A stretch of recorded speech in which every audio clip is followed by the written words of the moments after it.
Hai guys, selamat kembali ke Kopi Go. Anda bersama saya Ekram. Sebelum saya memulakan episod pada hari ini, ingin saya mengucapkan kepada mereka yang terlibat dengan bencana-bencana yang berlaku di sekitar Sabah. Tidak kiralah COVID-19 ataupun PKPB ataupun banjir yang berlaku di sekitar Sabah. Kami di Kopi Go ingin mendoakan yang anda semua tabah untuk menghadapi tempoh-tempoh ini. Dengan harapan dalam tempoh 2 ataupun 3 minggu, semuanya akan kembali menjadi normal. Di tempoh PKPB di Sabah ni, semua orang berada di rumah. Yang bekerja tidak dapat bekerja, yang sekolah tidak dapat pergi ke sekolah. Dengan itu, izinkan saya untuk menemani hari anda pada hari ini. Tanpa melengahkan masa lagi, ini adalah 5 kisah rumah berhantu di sekitar Asia. 5 Rumah Agam Liu, Taiwan, Sumpahan Pembantu Rumah. Di kota Minseong, Taiwan, ada sebuah rumah agam yang dibina sekitar tahun 1929 milik seorang lelaki kaya yang bernama Liu Rongyu. Bukan sahaja ia terletak jauh terpencil di tengah hutan, rumah ini juga dikaitkan dengan satu sumpahan dikenali sebagai Sumpahan Si Pembantu Rumah. Disebabkan kawasan rumah yang luas dan besar, Liu Rong mengupah pembantu rumah dan tukang kebun yang ramai. Mahu dijadikan cerita, Liu Rongyu curang dengan salah seorang pembantu rumahnya. Hubungan sulit mereka ni akhirnya terbongkar oleh si isteri. Walau bagaimanapun, Liu Rong masih enggan untuk memutuskan hubungan sulit mereka. Dengan itu timbullah rasa iri hati isteri Liu Rong. Bila setiap kali Liu Rong tiada di rumah, istrinya akan memaksa si pembantu rumah untuk melakukan kerja-kerja berat berseorangan dengan niat untuk menyiksanya. Seksaan ini kerap kali berlaku sehingga satu tahap si pembantu rumah memutuskan untuk terjun ke dalam sebuah perigi di mana dia meninggal di sana. Sejak kematian si pembantu rumah, mereka sekeluarga tidak pernah hidup aman di sana. Setiap malam ada saja gangguan yang mereka alami. Sampailah satu tahap mereka memutuskan untuk berpindah keluar. Walaupun mereka cuba melarikan diri, Liu Rong dan keluarganya masih lagi dihantui sehingga kan satu persatu mereka meninggal akibat satu penyakit yang misteri. Apa yang lebih menyeramkan, setelah sekian lama ia kosong dan berusang, pernah terjadi satu kejadian kumpulan tentera berteduh di rumah tersebut. Keesokan paginya, kesemua tentera ditemui meninggal dengan kesan tembakan. Pada malam tembakan berlaku, mereka menyangka ada pihak musuh yang menyerang mereka, menyebabkan tembakan dilepaskan yang terkena sesama sendiri. Tapi sebenarnya, apa yang dilihat itu adalah lembaga-lembaga hitam. Hari ini, ia dijadikan destinasi pelancongan disebabkan oleh sejarah yang pernah berlaku di sini. Tapi kepada para pengunjung, haruslah berhati-hati dari terkena sumpahan pembantu rumah agam Liu. 4. Villa of the Ho, Saigon. Penampakan mayat hidup semula. Dari rumah agam, kita akan melihat sebuah villa. Kalau di Malaysia, kita ada Villa Nabila. Di Vietnam, mereka ada Villa of the Ho. Villa ini dibina untuk seorang ahli perniagaan kaya dikenali sebagai Ho Bon Hui sekitar tahun 1929 sehingga 1934 dahulu. Ho tinggal dengan satu-satunya anak perempuannya di villa tersebut, manakala anak-anaknya yang lain menyambung pelajaran di luar negara. Kisah ini bertukar menjadi tragis bila anak perempuan Ho menghidapi penyakit kusta. Hon memutuskan untuk mengasingkan dia di sebuah bilik yang khas. Mengikut cerita penduduk tempatan, mereka sering mendengar suara orang menjerit dari dalam villa tersebut. Dipercayai jeritan anak perempuan Ho Bun Hui yang tertekan akibat kecacatan muka dan fizikalnya pada ketika itu. Tidak lama selepas itu, anak perempuannya meninggal dunia disebabkan terlalu sedih dan tidak sanggup berpisah dengan anaknya. Ho kemudian membina sebuah keranda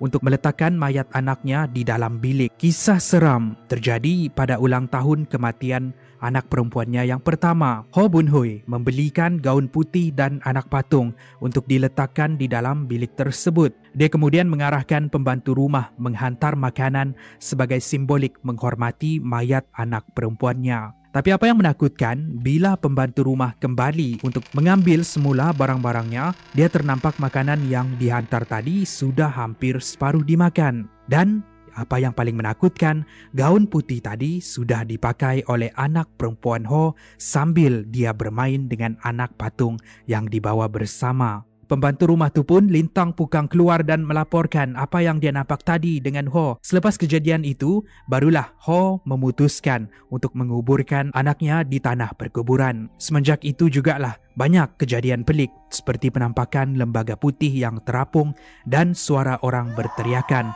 sering didengari dari dalam Villa Hua. Disebabkan sejarah yang berlaku di sini, sekitar tahun 1987, villa tersebut dijadikan sebagai museum seni Ho Chi Minh untuk kunjungan para pelancong.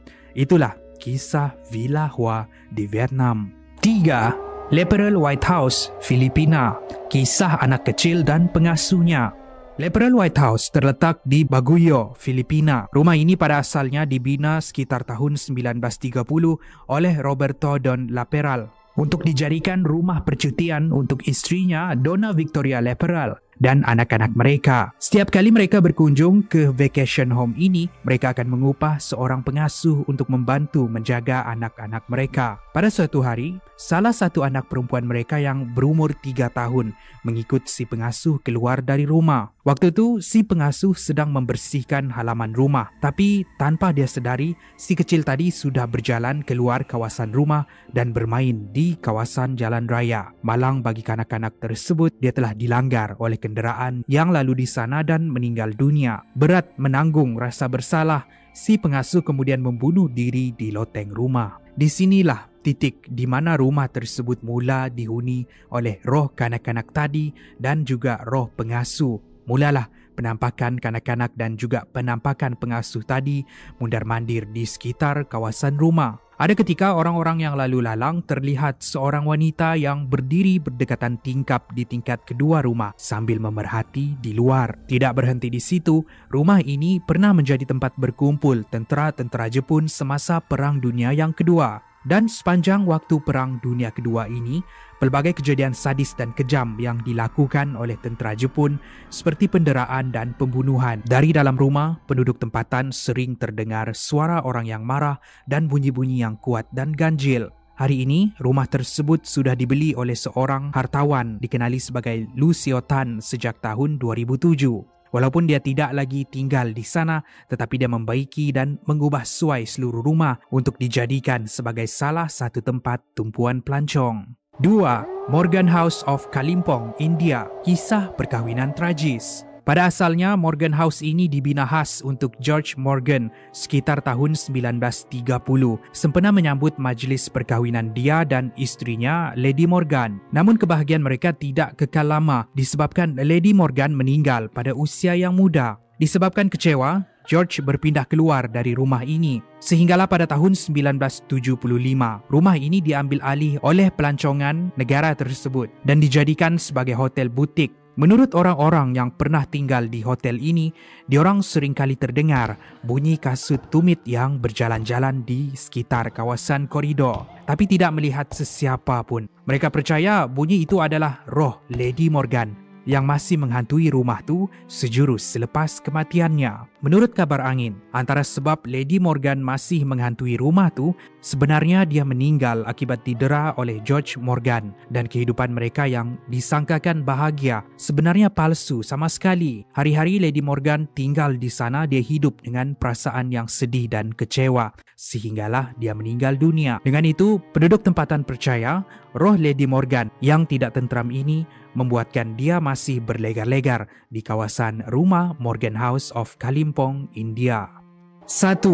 Rumah terbiar di Tawi Wat Tanah, Bangkok, Thailand. Dari India kita pergi ke Thailand. Ini adalah sebuah rumah terbiar di daerah Tawi Wat Tanah. Sehingga hari ini ia masih lagi menjadi perbualan hangat di kalangan penduduk tempatan disebabkan satu kejadian sadis yang berlaku di sini. Pada tahun 2015, 7 orang lelaki remaja berkunjung ke daerah Tawi Wat Tanah pada musim cuti. Tujuan mereka datang ke sana sebenarnya untuk mengunjungi sebuah rumah terbiar yang menjadi bualan mulut penduduk tempatan dikatakan berhantu. Pada malam tu, diorang masuk ke salah satu perkampungan di daerah Tawi Wat Tanah untuk mencari rumah tersebut. Setibanya mereka ke perkampungan tu, diorang terus memandu masuk. Sehinggalah hampir di hujung jalan, mereka terjumpa sebuah rumah yang terbiar. Tapi belum lagi diorang sempat masuk ke dalam rumah, ada lembaga yang mereka lihat dari luar rumah. Disebabkan rasa takut, dorang terus beredar dari situ dan balik ke tempat asal mereka. 3 bulan selepas mereka mengunjungi daerah Tawi Watana,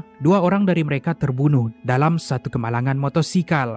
Apa yang pelik, bila siasatan dilakukan, kononnya ada yang melihat seorang perempuan yang bergaun putih kelihatan turut membonceng bersama-sama 2 remaja ini. Tidak berhenti di situ, setahun selepas itu, seorang lagi dari mereka juga terbunuh dalam kemalangan motosikal. Siasatan juga mendapati ada saksi yang melihat seorang wanita bergaun putih juga membonceng bersama dia sewaktu kejadian berlaku. Tetapi ini tidak dapat disahkan bila pihak polis tidak menemui pun mayat wanita tersebut. Tidak berhenti di situ, 2 lagi remaja dari kumpulan tersebut terbunuh akibat terlibat di dalam satu kebakaran. Sebelum kebakaran terjadi, ada pejalan kaki yang melalui rumah tu melaporkan yang dia ada terlihat seorang perempuan berpakaian putih masuk ke dalam rumah. Namun begitu, tiada mayat perempuan yang ditemui di seluruh kawasan. Sekarang hanya tinggal 2 orang lagi dari kumpulan remaja itu yang masih hidup, di mana diorang percaya yang perempuan yang dilihat bergaun putih adalah roh yang datang dari rumah yang mereka kunjungi di daerah Tawi Watana. Setelah menceritakan tentang kunjungan mereka ke rumah yang terbiar tu,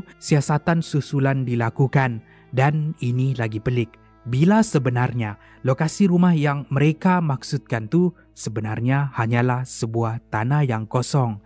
Tiada rumah yang berada di sana. Terima kasih kerana menonton. Itu adalah topik menarik kita pada hari ini.